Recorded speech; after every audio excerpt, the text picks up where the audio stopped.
ఒకే ఒక్క tweet, just 280 అక్షరాలు global మార్కెట్ని అతలాకుతలం చేయగలదా?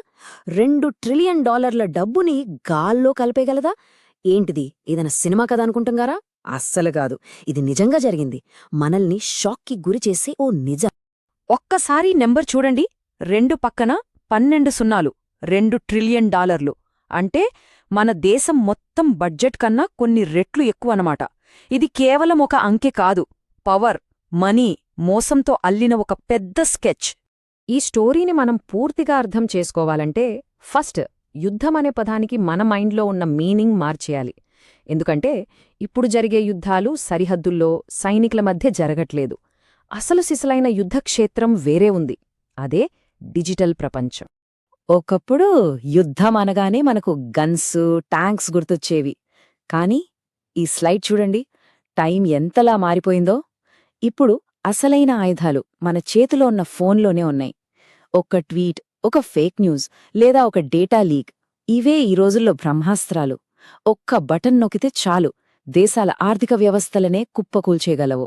మరి ఈ కొత్త ఆయుధాల్ని ఎక్కడ ప్రయోగిస్తారు? ఆ యుద్ధభూమియే స్టాక్ మార్కెట్. ఇక్కడ ప్రతి సెకండుకు లక్షల కోట్లు చేతులు మారుతుంటాయి. దేశాల భవిష్యత్తులు ఇక్కడే డిసైడ్ అవుతాయి. ఇప్పుడు మనం చూడబోయేది సరిగ్గా అలాంటి ఒక మైండ్ గేమ్. సరే, ఈ కాసులు కథలోకి ఎంటర్ అవుదాం. ఆ రోజు సరిగ్గా ఏం జరిగిందో చూద్దాం. అప్పటికే అమెరికా, ఇరాన్ మధ్య పరిస్థితి చాలా సీరియస్గా ఉంది. ఎప్పుడు యుద్ధం మొదలవుతుందో అని ప్రపంచం మొత్తం టెన్షన్తో ఎదురుచూస్తోంది. మార్కెట్లన్నీ కత్తిమీద సాము చేస్తున్నాయి. అంత టెన్షన్ మధ్యలో మధ్యాహ్నం 1 గంటకు సడన్గా ఒక ట్వీట్ వచ్చింది, యుద్ధం 5 రోజులు ఆగింది అని. అంతే, జస్ట్ 5 నిమిషాలు గ్లోబల్ మార్కెట్లన్నీ రాకెట్లాగా పైకి దూసుకెళ్లాయి. కానీ 15 నిమిషాలకే ఇరాన్ నుంచి ఒక అఫీషియల్ స్టేట్మెంట్ వచ్చింది, అదంతా ఫేక్ న్యూస్ అని. ఒక్కసారిగా సీన్ రివర్స్. ఎంత వేగంగా అయితే మార్కెట్ పెరిగిందో అంతకన్నా వేగంగా పాతాళంలోకి పడిపోయింది. ఈ చార్ట్ చూడండి, ఇవి కేవలం గీతలు కావు. ఇది ఒక ఫైనాన్షియల్ సునామీ. కొన్ని నిమిషాల వ్యవధిలో మార్కెట్ విలువ $2 ట్రిలియన్ పెరిగింది. ఆ వెంటనే $1 ట్రిలియన్ మాయమైపోయింది. అంటే మొత్తం $3 ట్రిలియన్ స్వింగ్. నిజం చెప్పాలంటే ఈ డబ్బుతో ప్రపంచంలో పేదరికాన్నే లేకుండా చేయొచ్చు. అంత డబ్బు కొన్ని నిమిషాల్లో అటూ ఇటూ అయిపోయింది. ఇక్కడే అసలు డౌట్ స్టార్ట్ అవుతుంది. ఇదంతా నిజంగా అనుకోకుండా జరిగిందా, లేక ఎవరైనా తెర వెనక ఉండి పక్కా స్కెచ్తో ఈ గేమంతా ఆడారా? మనం ఇప్పుడు మాట్లాడుతోంది ఒక ఇన్సిడెంట్ గురించి కాదు, ఒక మాస్టర్ ప్లాన్ గురించి.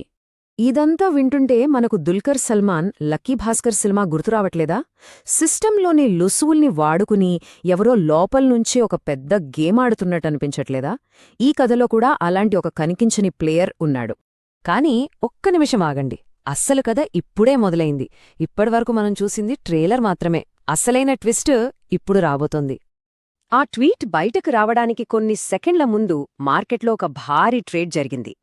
ఎవరో ఒక వ్యక్తికి మార్కెట్ పెరగబోతోందని ముందుగానే తెలిసినట్టు కోట్లాది డాలర్లను ఇన్వెస్ట్ చేశారు. ఇక రిజల్ట్, కళ్ళు మూసి తెలిచేలోపు మిలియర్ల డాలర్ల లాభం.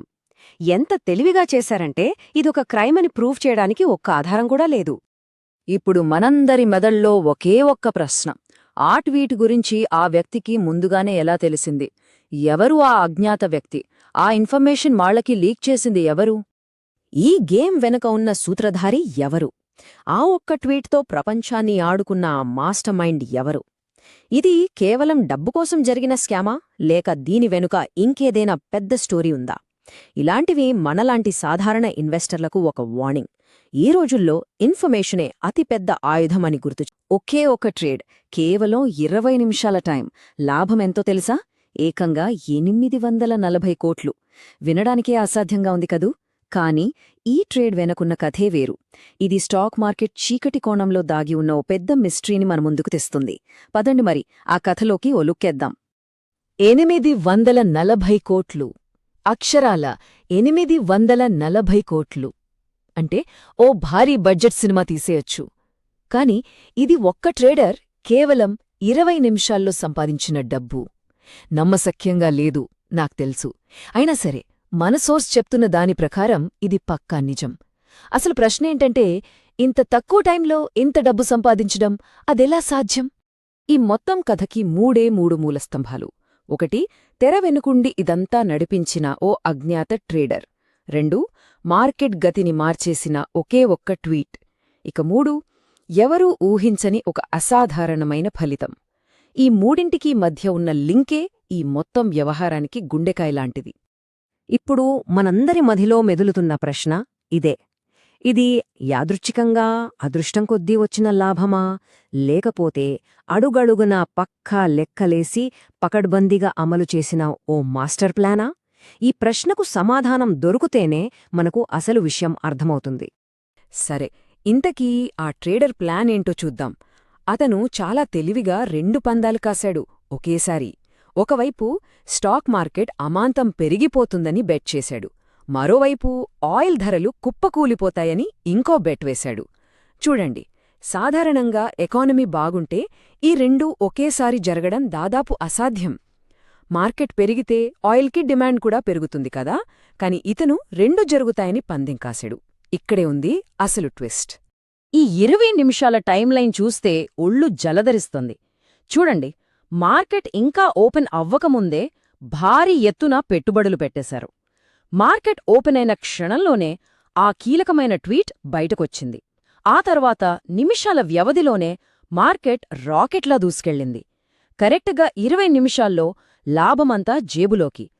ప్రతిదీ టైంతో పోటీపడి మరీ చేసినట్టుంది కదా. ఇక్కడే అసలు కథ మొదలవుతుంది. మన సోర్స్ చాలా స్పష్టంగా చెప్తోంది, ఇది లక్ కాదు, ఇది ముందే సమాచారం తెలుసుకొని వేసిన స్కెచ్ అని. అంతకీ ఆ సమాచారమేంటి? ప్రపంచంలో ఎవరికీ తెలియని ఆ విషయం ఆ ఒక్క ట్రేడర్కి ముందుగానే ఎలా తెలిసింది? ఈ మొత్తం స్ట్రాటజీకి మన సోర్స్ పెట్టిన పేరు వీకెండ్ వార్ స్ట్రాటజీ. దీని కాన్సెప్ట్ చాలా సింపుల్గా అనిపించినా చాలా ప్రమాదకరమైనది. మార్కెట్లు నడిచే రోజుల్లో, అంటే సోమవారం నుంచి శుక్రవారం వరకు అంతా శాంతిగా ప్రశాంతంగా ఉన్నట్టు ఒక బిల్డప్ ఇవ్వడం. ఇక మార్కెట్లు మూసి ఉండే శని ఆదివారాల్లో మాత్రం యుద్ధ వాతావరణాన్ని సృష్టించడం. దీనివల్ల సోమవారం మార్కెట్ తెరుచుకునేసరికి వాళ్లకు కావాల్సిన ఎఫెక్ట్ని తీసుకురావచ్చని సోర్స్ వాదిస్తోంది. ఓకే, ఈ స్ట్రాటజీ గురించైతే తెలిసింది. కానీ అసలు ప్రశ్న, ఇలాంటి భయంకరమైన వ్యూహం అసలు ఎందుకు అవసరం?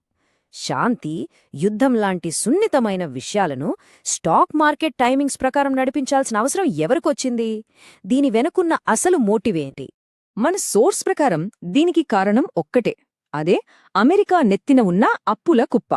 అమెరికా ఆర్థిక వ్యవస్థ మొత్తం అప్పుల మీద నడుస్తోందని, ఇలాంటి టైంలో స్టాక్ మార్కెట్ గాని కుప్ప కూలితే దేశం తట్టుకోలేని సంక్షోభంలోకి వెళ్లిపోతోందని సోర్స్ విశ్లేషిస్తోంది. అందుకే మార్కెట్ను నిలబెట్టడం కోసం వాళ్లు ఎంత దూరమైనా వెళ్తారని మన సోర్స్ గట్టిగా చెప్తోంది. ఇప్పుడు మన సోర్స్ ఈ విశ్లేషణలోనే అత్యంత సంచలనాత్మకమైన షాకింగ్ ప్రశ్నను మన ముందుంచుతోంది. ఒక్క క్షణం శ్వాస బిగపట్టండి. కేవలం మార్కెట్ లాభాల కోసం దేశాల మధ్య యుద్ధాలను కూడా ప్లాన్ చేస్తారా? ఆలోచించండి. ఈ మాట గనక నిజమైతే మనం చూస్తున్న ప్రపంచం వేరు, తెరవెనుక జరుగుతున్న అసలు కథ పూర్తిగా వేరు. ఈ కథను మన సోర్స్ ఇక్కడితో ఆపలేదు, మన ముందు మరికొన్ని ప్రశ్నలుంచింది. ఇదంతా ఒక తెలివైన స్కామా? లేక ప్రపంచ ఆర్థిక వ్యవస్థనే శాసించే ఒక పెద్ద పన్నాగమా? ఒకవేళ ఈ వాదనే నిజమైతే దీని ప్రభావం మన దేశం మీద, మనం మార్కెట్ల మీద ఎలా ఉండబోతోంది? ఈ ప్రశ్నలన్నిటికీ సమాధానం తర్వాతి భాగంలో విశ్లేషిస్తానని సోర్సు సూచించింది. కాని ఆలోపు మీరేమనుకుంటున్నారు? ఈ 840 కోట్ల ట్రేడ్ వెనుక ఇంత పెద్ద కథ దాగి ఉందనిపిస్తోందా? మీ అభిప్రాయాలను తప్పకుండా కామెంట్స్లో చెప్పండి. ఇలాంటి మనం కష్టపడి సంపాదించిన డబ్బు, జాగ్రత్తగా దాచుకున్న మన భవిష్యత్తు ఇప్పుడు సేఫ్గా ఉందా? స్టాక్ మార్కెట్లో ఒక పెను తుఫానొచ్చింది. లక్షల కోట్లు గాల్లో కలిసిపోతున్నాయి. మరి ఈ తుఫాన్లో మన డబ్బు నిలబడుతుందా లేక కొట్టుకుపోతుందా? అసలు మన డబ్బుకి ఉన్న భద్రత ఏంటి? పదండి ఈ కథేంటో లోతుగా చూద్దాం. ఒక్కసారి స్క్రీన్ మీద ఉన్న ఈ నంబర్ను చూడండి. 48 లక్షల కోట్లు. ఇది కేవలం ఒక అంక కాదు. మనలాంటి కోట్లాది మంది చెమట, కష్టం, కలలు అన్నీ కలిపితే ఈ నంబర్. ఇంత డబ్బు సడన్గా ఏమైపోయింది?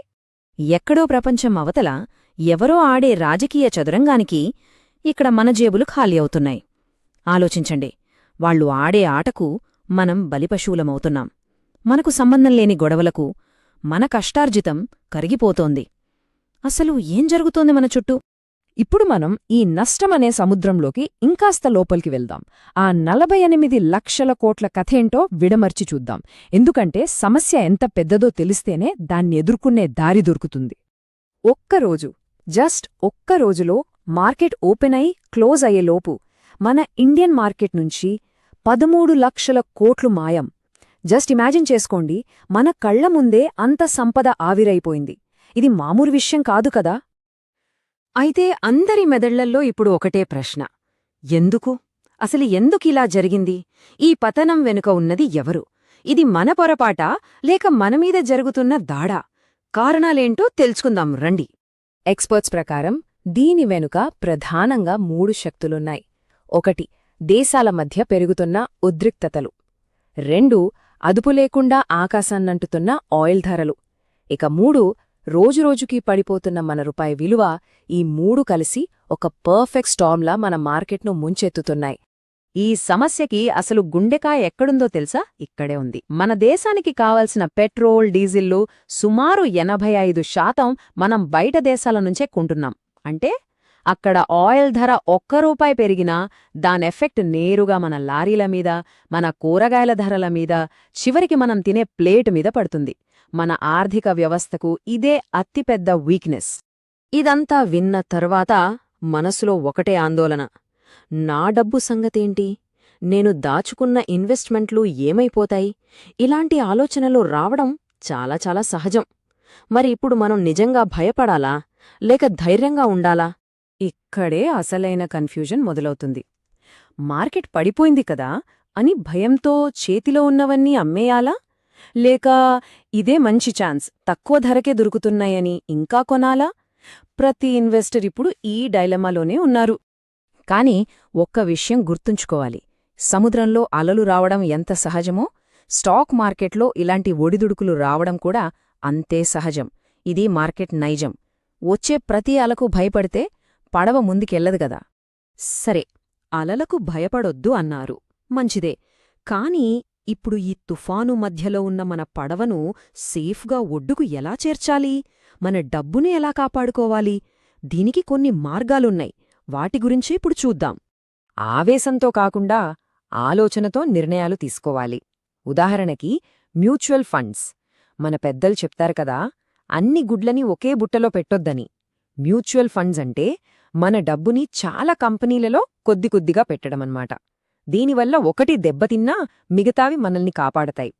అలాగే ఈటీఎఫ్లు కూడా దాదాపు ఇలాంటివే. లాంగ్ టర్మ్లో ఇవి మంచి ఆప్షన్స్. ఒక్కసారి ఈ స్క్రీన్ మీద 2 వైపులా చూడండి.